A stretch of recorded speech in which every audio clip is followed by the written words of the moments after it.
మీ బంగారం తాకట్టులో ఉందా? నెల నెల వడ్డీ కట్టలేకపోతున్నారా? ఆచారి గోల్డ్ 9030022345.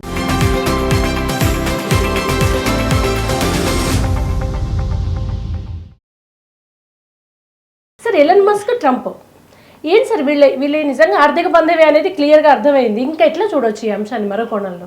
మీరు ఇండియాలో రిలేషన్షిప్ తీసుకోండి. ఇప్పుడు అదాని చిన్నప్పటి నుంచి చిన్న యంగ్స్టర్ ఉన్నప్పటి నుంచి బిజినెస్ గుజరాత్లో పెట్టుకున్నప్పుడు అప్పటి నుంచి నరేంద్ర మోదీ గారు తెలుసు. బహుశా ఆల్మోస్ట్ ఒక 26-27 సంవత్సరాలు అయింది. వాళ్ళ నడిమిట్లో ఎప్పుడైనా మీరు గొడవ చూసారా?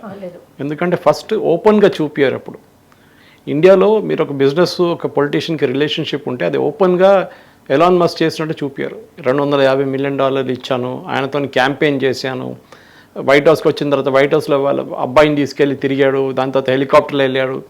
ఇదన్నీ ఓపెన్గా చూపించిన తర్వాత మీకు మిస్అండర్స్టాండింగ్ వచ్చినప్పుడు అది చాలా టెరిఫిక్ ఇంపాక్ట్ ఉంటుంది దాని మీద అన్నమాట. అది మేము చూసాం. ఇప్పుడు మీరు ఈగో అన్నారు, ఈగో ఇద్దరికి ఉంది. ఎందుకంటే ట్రంప్ కూడా బిజినెస్ మ్యాన్, ఈయన కూడా బిజినెస్ మ్యాన్.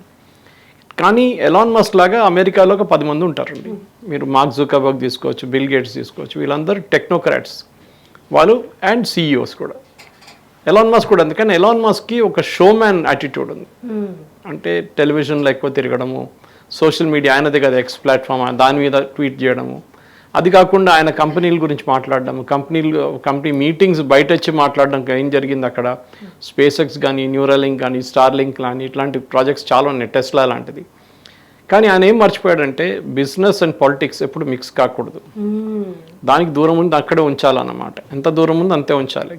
మీరు చాలా దగ్గరకు వచ్చిన ప్రాబ్లం ఏమవుతుందంటే ఏదో ఒక టైంలో ఒక పొలిటీషియన్ దెబ్బతింటే మీరు కూడా దెబ్బతింటారు అదే టైంలో. ఫర్ ఎగ్జాంపుల్ ఇండియాలో తీసుకోండి, మీరు చాలా కాంగ్రెస్తో క్లోజ్ ఉన్న బిజినెస్ వాళ్ళంతా మోదీ వచ్చిన తర్వాత బయటపడ్డారు. వాళ్ళకి అసలు ఉండలేకపోయారు. బజాజ్ తీసుకోండి ఫర్ ఎగ్జాంపుల్. బజాజ్ అనగానే ఆ ఫ్యామిలీ మొత్తం చాలా క్లోజ్ ఉండే కాంగ్రెస్తో. ఎందుకంటే ఆ లైసెన్స్ రాజ్ టైంలో రాహుల్ బజాజ్ వాళ్ళ తండ్రి గారికి చాలా మటుకు ఆయనకి రాహుల్ గారికి ఆయనకుంటే దాని తర్వాత రాహుల్ బజాజ్, దాంతో కొడుకు కూడా, వీళ్ళు ముగ్గురు 3 జనరేషన్స్కి బెనిఫిట్ ఉండే. గాంధీజీ నుంచి మొదలైన రిలేషన్షిప్ అది. అక్కడి నుంచి లైసెన్స్ రాజ్లో స్కూటర్లు అమ్మడం ఒకటే కంపెనీకి మోనోపలి ఉండే. ఎప్పుడో ఒక వెస్పా వచ్చిపోయింది. కానీ సో ఏమైందంటే ఆ లైసెన్స్ రాజ్ పోగానే నరసింహరావు గారు గవర్నమెంట్ వచ్చింది, దాని తర్వాత వాజ్పేయి గారు మన్మోహన్ సింగ్ గారు గవర్నమెంట్ వచ్చింది, నడిమిట్ల వాజ్పేయి గారు, అన్నీ ఇట్లా జరిగిన తర్వాత మోదీ గారు వచ్చినప్పుడు కంప్లీట్గా అవుట్ ఆఫ్ రేంజ్ వెళ్ళిపోయారు బజాజ్ కంపెనీ. మీకు గుర్తుంటుంది, స్టేట్మెంట్ కూడా ఇచ్చారు రాహుల్ బజాజ్ అప్పుడు. ఇట్లా నేను ఈ 3rd రేట్ స్కూటర్లు అమ్ముతున్నా కానీ ఇండియన్స్ కొంటుండే, ఇప్పుడు ఎవరు కొనట్లేదు అని చెప్పేసి. ఎందుకంటే అప్పుడు దాకా కాంపిటీషన్ వచ్చేసింది, కొత్త కొత్త మోడల్స్ వచ్చింది. వాళ్ళకి ఆ టైంలో ఉన్నప్పుడు కైనెటిక్ అని ఒకటే మోడల్ ఉండే. దాంతో సో నేను ఎగ్జాంపుల్ ఎందుకు ఇస్తున్నానంటే ఒక బిజినెస్ మ్యాన్, ఒక పొలిటీషియన్ ఒక డిస్టెన్స్ మెయింటైన్ చేసుకోవాలి. నేను పొలిటిక్స్ ఇది రెండు కలుపుకుంటా అంటే కాదు. ఎందుకంటే మీకు ఒక లైసెన్స్ ఇచ్చినప్పుడు అందరికి డౌట్ వస్తుంది, లేకుంటే మీకు ఒక పర్మిషన్ ఇచ్చినప్పుడు అందరికి డౌట్ వస్తుంది. గవర్నమెంట్ ఈ పర్మిషన్ ఎందుకు ఇచ్చారు, ఈ స్పేస్ ఎక్స్కి కాంట్రాక్ట్ ఎందుకు ఇచ్చారు, నాసాకి ఇవ్వకూడదు. నాసా స్పేస్ ఎక్స్ రిలేషన్షిప్ ఉందనుకోండి, కాంట్రాక్ట్ ఉంది.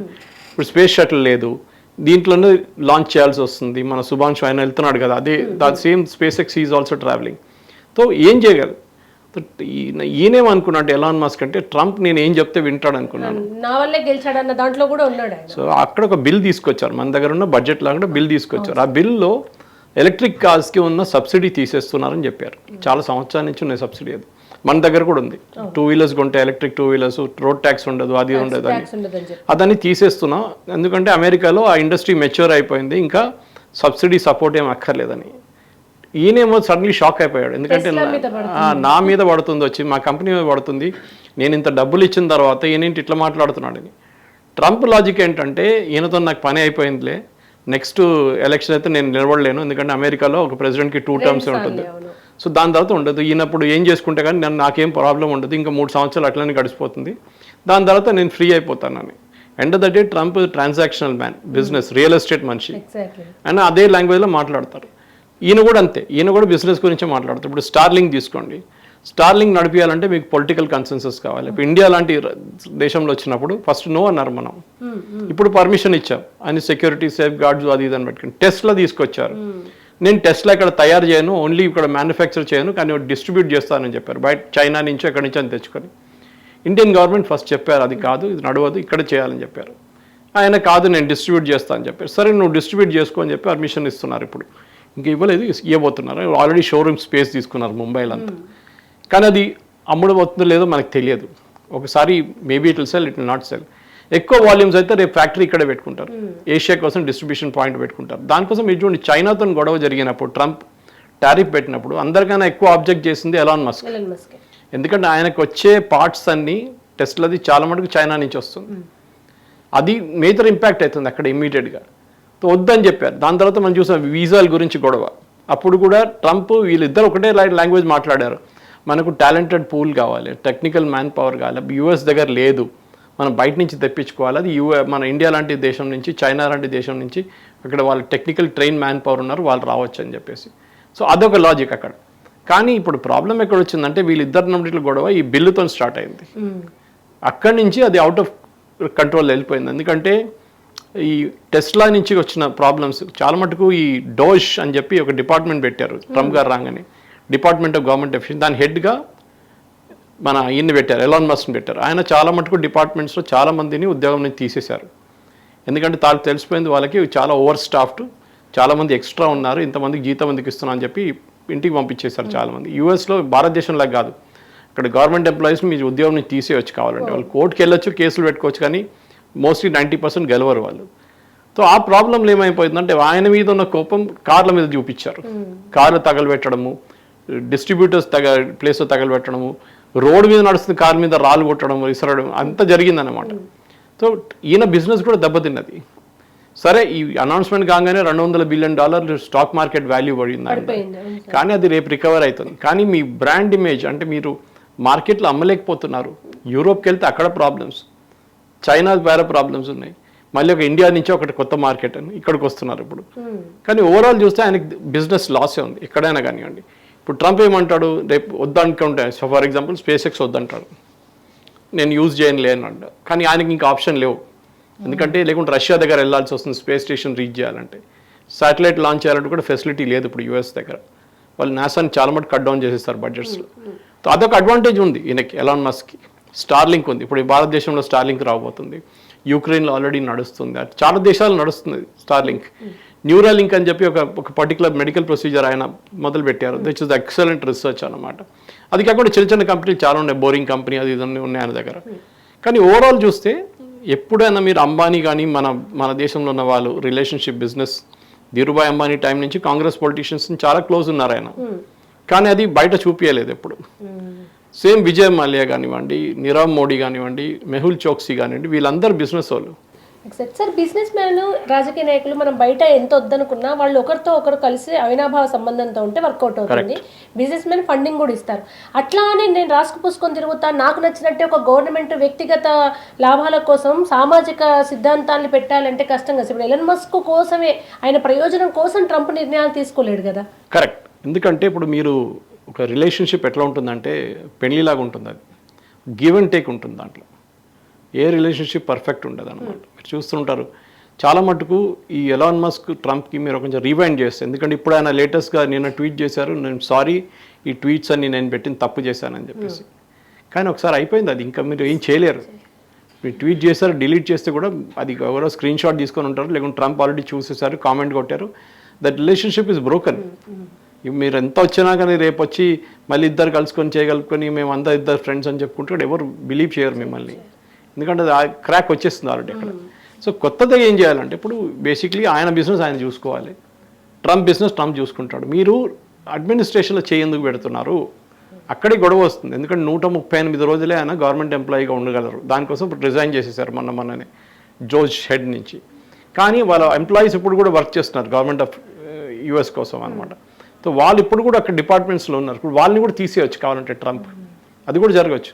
కానీ ఈ గొడవ ఎందుకు అంటే నేను అది చెప్తున్నాను, మళ్ళీ ఎమోషనల్ మెచ్యూరిటీ లేదు. అది ఎలాన్ మస్క్ లాంటి మనిషి, ఎందుకంటే నేను అనుకున్నాను ఆయన కొంచెం మెచ్యూర్గా ఉంటాడు, ఇన్ని డిఫరెంట్ బిజినెసెస్ నడిపిస్తున్నారు, చాలా సక్సెస్ఫుల్ బిజినెసెస్ అన్ని, దాంట్లో ఆయనకి ఇంత మెచ్యూరిటీ లేదా అని అనుకుంటున్నాను. బహుశా లేదు, ఎందుకంటే ఇన్ని రోజులు ఏదో చెప్పాడు, ఎప్స్టీన్ ఫైల్స్లో ట్రంప్ పేరుందన్నారు, తర్వాత లేదన్నారు, మళ్ళీ ఇప్పుడు అపాలజీ చేసి నేను కొంచెం ఎక్స్ట్రీమ్కి వెళ్ళిపోయాను మా ట్వీట్స్ అని ఐఎమ్ సారీ అంటున్నారు. కానీ సారీ అంటే తొందరపడతానని అనిపిస్తుంది. ఇది ఎందుకంటే తొందరపడ్డం అంటే ఆయనకి ఈ ఎమోషనల్ మెచ్యూరిటీ లేదు.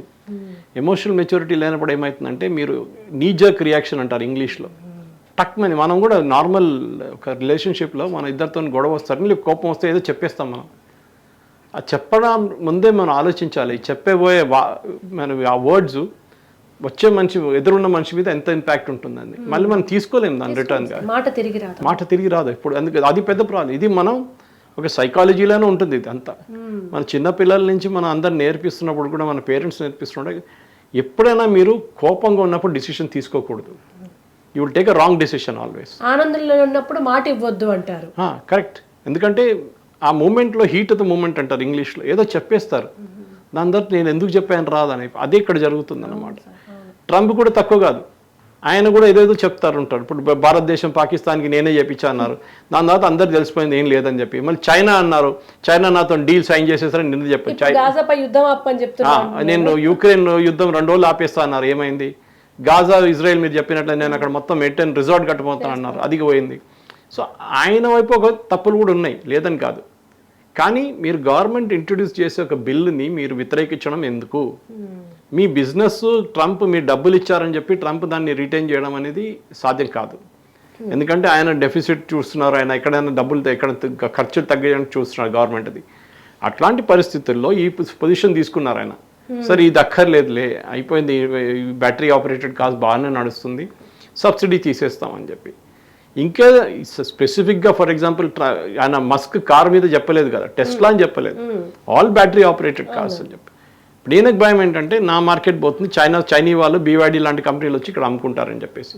బహుశా జరగచ్చు, ఎందుకంటే ట్రంప్ ఇప్పుడు చైనాతో అగ్రిమెంట్ సైన్ చేయబోతున్నారు అంటున్నారు. అట్లన్న పరిస్థితుల్లో అవుట్ అయిపోతారు ఎలాన్ మస్క్ కంప్లీట్గా. దానికోసం politics, there no permanent friends or enemies in politics అంటారు.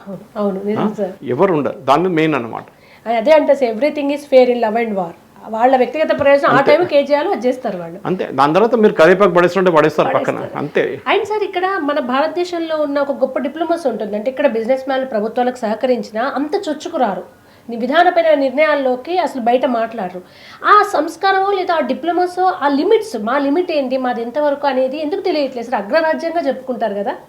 మీరు ఇప్పుడు చూడండి, కొంతమంది ఇండస్ట్రియలిస్ట్ పాలిటిక్స్లో కూడా వస్తారు. ఇప్పుడు మన ఆంధ్ర తెలంగాణ వైపు చూస్తే మన అమెరాన్ వాళ్ళు జయదేవ్ గల ఆయన బిజినెస్ నుంచి పాలిటిక్స్కి వచ్చారు. కానీ చూడండి 10 సంవత్సరాలు కూడా ఉండలేకపోయారు. He had to go back. ఎందుకంటే ఆయన టీడీపీ వైపు నుంచి ఉన్నప్పుడు జగన్ రాగానే ఆయన హెరాస్మెంట్ మొదలైంది. ఆయన అన్న ఈ పాలిటిక్స్ వద్దు, ఏమొద్దని చెప్పి ఇట్స్. సో మీరు జాయిన్ చేసే ముందే ఆలోచించి ఉండాలి. ఇది ఎప్పుడు పర్మనెంట్గా ఆయన కుర్చీలో ఉండరు, ఒక ముఖ్యమంత్రి చేంజ్ అయితేనే ఉంటారు అప్పుడప్పుడు. అప్పుడు మీ పరిస్థితి ఏమైపోతుందని. సో బిజినెస్గా ఉంచుకోవాలి, పొలిటిక్స్గా ఉంచుకోవాలి. ఇది రెండుని మిక్స్ చేయకూడదు. ట్రంప్కి ఏముండంటే $200 మిలియన్ అంటే తక్కువ అమౌంట్ కాదు, చాలా తక్కువ మంది ఇస్తారు అట్లాంటి అమౌంట్ అన్నమాట. ఇచ్చారు, ఖర్చు పెట్టేశారు, ఇంకా ఏం చేయగలరు? ఇప్పుడు ఏం చేయలేము, అయిపోయింది, పని అయిపోయింది. మిగతా కంపెనీ వాళ్ళు 5 మిలియన్ 10 మిలియన్ అట్లా ఇస్తారు, కానీ ఈయన ఇంత పెద్ద అమౌంట్ ఇచ్చాడు ఒకటేసారి. So that is a huge money. ఆ డబ్బులు వాడుకున్నారు. దానికి నేను ఫేవర్ చేయాలంటే రేపు ఓపెన్గా ఎవరైనా కోర్టుకు వెళ్ళి కూడా ఛాలెంజ్ చేసుకోవచ్చు. ఈయనేంటి ఎలాన్ మస్క్ డబ్బులు ఇచ్చారని చెప్పి ఇట్లా ఫేవర్ చేస్తున్నాను అని చెప్పి కోర్టు అయితే స్టే చేస్తుంది అట్లాంటిది. అది కూడా ట్రంప్కి భయం ఉంది. అది కాకుండా డెమోక్రాట్స్ అటాక్ చేస్తారు, ఏంటి వీనికి ఇంత సహాయం చేయడం ఎందుకు, ఏం చేశాడు, మీరు డబ్బులు ఇచ్చాడు కదా దానికోసం అని చెప్పేసి. లాబింగ్ అనేది యూఎస్లో చాలా నార్మల్. మీరు ఒకసారి లాబింగ్ చేసి లేకుంటే $10 మిలియన్ ఇస్తే మిమ్మల్ని ఎక్కడైనా అంబాసిడర్గా అపాయింట్ చేస్తారు ట్రంప్. అది ఎవరైనా బైడెన్ కూడా అంతే, వాళ్ళ దగ్గర అది చాలా నార్మల్. అది డబ్బులు ఎవరు ఇస్తారో వాడికి వాడితోనే మాట్లాడతారు యూఎస్లో. వెరీ మెటీరియలిస్టిక్ సొసైటీ అది. సో మన దగ్గర అట్లా కాదు, మన దగ్గర అంబాసిడర్ యూజువలీ IFS నుంచి ఉంటారు. మీరు అట్లా పొలిటికల్ పోస్టింగ్ చాలా తక్కువ ఉంటుంది అన్నమాట. అట్లాంటివి చేస్తే ప్రజలు ఇమీడియట్ గా నెక్స్ట్ ఎలక్షన్స్ బుద్ధి చెప్పేస్తారు, నెక్స్ట్ ఎలక్షన్ దాకా కూడా ఉంటుంది అన్నమాట. సో ఇక్కడ అట్లా కాదు కదా, కానీ అక్కడ చాలా నార్మల్ అన్నమాట. ఫండింగ్ చేయడము, టెలివిజన్స్లో కమర్షియల్ కోట్లు ఖర్చు అవుతుంది, బిలియన్స్ ఆఫ్ డాలర్స్ ఖర్చు చేస్తారు అక్కడ, దానికి డబ్బులు కావాలి. సో ఎప్పుడైనా మీరు ఎవరి దగ్గర డబ్బులు తీసుకున్నప్పుడు న్యాచురల్లీ మన దగ్గర ఎలక్ట్రల్ బాండ్స్ అని పెట్టారు, దాన్ని మళ్ళీ సుప్రీంకోర్టు కొట్టిపడేశారు దాన్ని. ఎలక్ట్రల్ బాండ్స్ కూడా చూడండి, కంపెనీలు చాలామంది డబ్బులు ఇచ్చారు. మన దగ్గర హైదరాబాద్లో ఉన్న పెద్ద కంపెనీ కూడా చాలా డబ్బులు ఇచ్చారు, పేరు తీసుకొని ఇక్కడ. కానీ ఏమవుతుంది దాని తర్వాత వాళ్ళ కాంట్రాక్ట్ వచ్చిందన్న, ఒక టనల్ పడిపోయిందో, కేరళలో ఒక నేషనల్ హైవే పడిపోగానే ఆరోపణలు మొదలైనాయి. ఇది వీళ్ళు చేపించారు, ఈ కంపెనీకి బీజేపీకి డబ్బులు ఇచ్చారు, కాంగ్రెస్ కూడా ఇచ్చారు, అది చెప్పట్లేదు, బీజేపీకి డబ్బులు ఇచ్చారు, దానికోసం వాళ్ళకి కాంట్రాక్ట్ వచ్చింది. క్విట్ ప్రో క్వో అంటారు ఇంగ్లీష్లో. నేను డబ్బులు ఇచ్చాను, నాకు కాంట్రాక్టులు కావాలి. సో ట్రంప్ కూడా అంతే, ట్రంప్ ఏంటంటే ఆయన కావాలని తప్పు వాడుకున్నారు, ఎక్స్ వాడుకున్నారు, చాలా డీటెయిల్డ్గా చాలా కాంప్రహెన్సివ్గా ఎలక్షన్ ముందు వాడుకున్నారు. ఇప్పుడు ఎలక్షన్ అయిపోయింది, ఆయన మీద ఉన్న డిపెండెన్సీ తగ్గింది, డోజ్ చేయాల్సిన పని వాళ్ళు చేస్తున్నారు. వాళ్ళు ఈయన వెళ్ళిపోతే కూడా కొత్త వాళ్ళ పోరోళ్ళు కూర్చున్నారు అక్కడ, వాళ్ళు చేసుకుంటారు, నాకు ప్రాబ్లం లేదు. సో ఈయన కొంచెం మెచ్యూర్గా బిహేవ్ చేయకుండా అదే నీర్ జాక్ రియాక్షన్లో ఏదేదో నోటికొచ్చి ట్రంప్ కూడా ఎక్స్ వాడకుండా తన సొంతగా ఏదో యాప్ వాడుతుంటారు. ట్రూత్ సోషల్, అదే ఆయన ఇప్పుడు కాదు, చాలా రోజుల ముందే లాస్ట్ టర్మ్లోనే ఆయన్ని ట్విట్టర్ నుంచి తీసేశారు, బ్యాన్ చేసి పడేశారు. ఆ రియాక్షన్లో మరి దాని తర్వాత మన ఎలాన్ మస్క్ వచ్చారు, అదంతా జరిగింది. కానీ ట్రంప్కి ఏంటంటే నేను నా సొంతం సోషల్ మీడియా వెహికల్ పెట్టుకుంటాను, వీళ్ళతో నాకు సంబంధమే లేదని చెప్పేసి చేసుకున్నారు అనమాట. కానీ దాంతో పెద్ద ప్రాబ్లం ఏముండదు, ఎందుకంటే ఒక ప్రెసిడెంట్ ట్వీట్ చేసినప్పుడు అది ఏ మీడియా నుండి వాళ్ళు వచ్చేస్తారు దాని నుంచి అనమాట. So that is main thing.